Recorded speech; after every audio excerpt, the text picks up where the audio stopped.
Hey guys, it's Tim Miller from the Bulwark. We are less than 24 hours since Joe Biden stepped aside from his reelection campaign. And I got to tell you, the Trump team does not know what the hell to do. These guys are so lost right now. And I want to just run down their responses to just show how badly they are flailing. But let's just step back a second and put this into some greater context. Tim Alberta, who writes for The Atlantic, really insightful guy, really well sourced with Republicans. Probably will have him on the pod and the YouTube feed here coming up soon. He wrote a really smart piece about how the entire Trump strategy of this campaign was premised on this contrast, which is like a political term of art for like the elevator pitch, how you define a campaign. And their frame was strong versus weak. Like Trump is strong, Trump is a tough guy, Joe Biden is old and senile. Trump will stand up, for America. Biden is confused, and that's why Putin entered Ukraine and why Hamas attacked Israel. Just incredible that he can frankly be even running anything. He can't put two sentences together. He's running, can't find his way off the stage. See all the stairs around here? How the hell do you not, where is the stair? He says, where is the stair? It was all BS. Like it was BS, but like there was some truth to it in the sense that voters felt that way. Right? Like if you looked at polls, voters felt like they didn't like Trump's attitude. They don't like his cruelty. They don't like his bigotry, but they do think that he's tough. He's not. He's a very he's a weak little man, but that doesn't matter. That's what perception matters in politics. And the debate happens, and it just reinforced everything they wanted to make this campaign about. Like Joe Biden is dithering and doesn't know how to finish sentences. Donald Trump, is in command, right? And then the assassination attempt happens. And Trump stands up and he has the bloody ear. It was almost like a movie where everything was playing out exactly how the Trump campaign wanted it to play out for their political ends. And then there was a plot change. Then Joe Biden decided to drop out of the race. And now we have almost certainly Kamala Harris as the Democratic opposition. And these guys are lost. Like the strong, weak frame doesn't really work anymore. You have a prosecutor candidate on the other side. You have somebody that is younger and more vigorous running against the oldest presidential candidate in history now in Donald Trump. And you can see now how lost they are by their response in the first 24 hours. A good campaign, a campaign that knew what their message was, that knew that Kamala was likely going to be the other option if Joe Biden stepped aside, would have had a clear new frame. What's the new contrast? Well, let me show you how badly they don't have one. For starters, Donald Trump himself, what's he bleating about on his social media this morning? It's not even Kamala. He's still talking about Joe Biden. He writes this: "It's a new day and Joe Biden doesn't remember quitting the race yesterday. He's demanding his campaign schedule and arranging talks with Xi of China." It's, I guess, a joke about how Joe Biden has dementia. But again, good joke, I guess. Some people might laugh at that joke, but it plays into the frame of the campaign that ended yesterday. It plays into the old frame. Goes on. Democrats pick a candidate, crooked Joe Biden. He loses the debate badly, then panics after mistake, and is told he can't win, and they decide to pick another candidate. Again, this idea of panicking Joe Biden, that plays into their old mindset. Biden weak, Trump strong.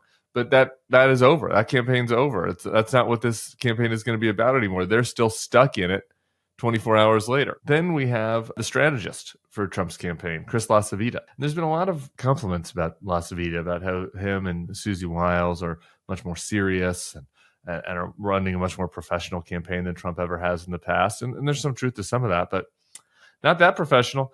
Here's Chris's responses yesterday. He does a tweet at Pete Buttigieg, calling him a moron in all caps.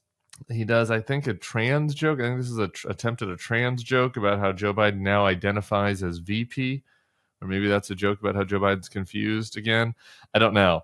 But they had nothing. They had some posts about immigration. And Kamala being the immigration czar will definitely be one of the things they attack her on. So they have kind of one attack on her. But the rest of this stuff is all over the place. I mean, like when your strategist is on Twitter putting moron in all caps at the Secretary of Transportation, that's not the sign of a disciplined message.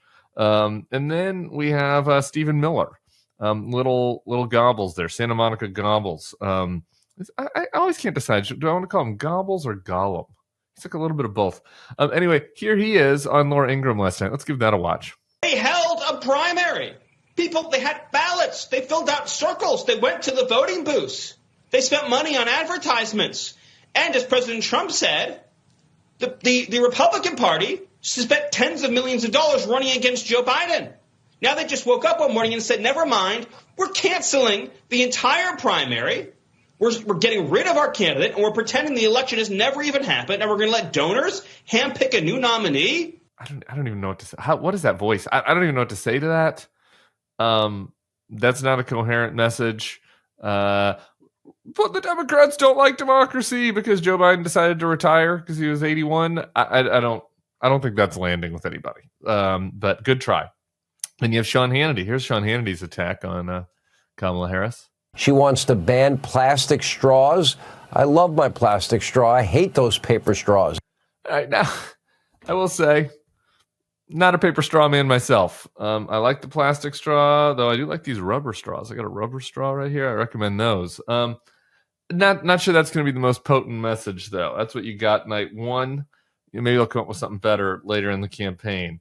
And then you have the weirdos on social media getting even weirder. Laura Loomer, who we talked about in a previous YouTube video, who is this avowed Islamophobe, somebody that said she wants a white ethno-state. She's acknowledged from the stage at a Trump event, so it's not like some random supporter. Like she was, like Trump knows her, called her out, thanked her from the stage recently. Laura Loomer. Where is she? Where's Laura? She is amazing. She did a tweet, Kamala Harris isn't black. I guess this is a reference to the fact that she is the daughter of Indian and Jamaican immigrants, and that doesn't count to this white person. I don't know. And then we have Will Chamberlain, who's been involved in a lot of the kind of Trumpist MAGA policy discussions. I was about to call him a heavyweight. That's a little much, though. He's they don't have any heavyweights on the policy side when it comes to MAGA nationalism, but he's involved in a lot of these efforts to try to put some intellectual frame around Trumpism. You can see how intellectual it is with his tweet. Kamala Harris shouldn't be president because she has no children. Now, she does have stepchildren, so I don't know. I guess attacking people with stepchildren is going to be their strategy. Plastic straws, no children, not black. Pete Buttigieg is a moron. Joe Biden is old. That's what they got right now. That's what they got. Seems to me like this race has been shaken up. They don't know what their new frame is, and you gotta feel good about that if you're the Democrats. We'll continue monitoring what the folks on the right are saying about the likely nominee, not certain, the likely nominee on the Democratic side, Kamala Harris, and I'll be back here for a podcast later today. See y'all then. Hey, if you like this video and our content, I'd love for you to become a Bulwark Plus subscriber. You get access to bonus podcasts, secret podcasts, and newsletters we put out every day, plus some behind-the-scenes takes that I don't always post on this feed. In addition, you can become part of the Bulwark community. Come over to our Substack and comment and meet other like-minded people. We'd love to have you. Starting today, you can get a free trial at thebulwark.com/free trial. The link is right here on the screen and below in the description. We'd love to have you as part of our community. Come on and give it a free try today.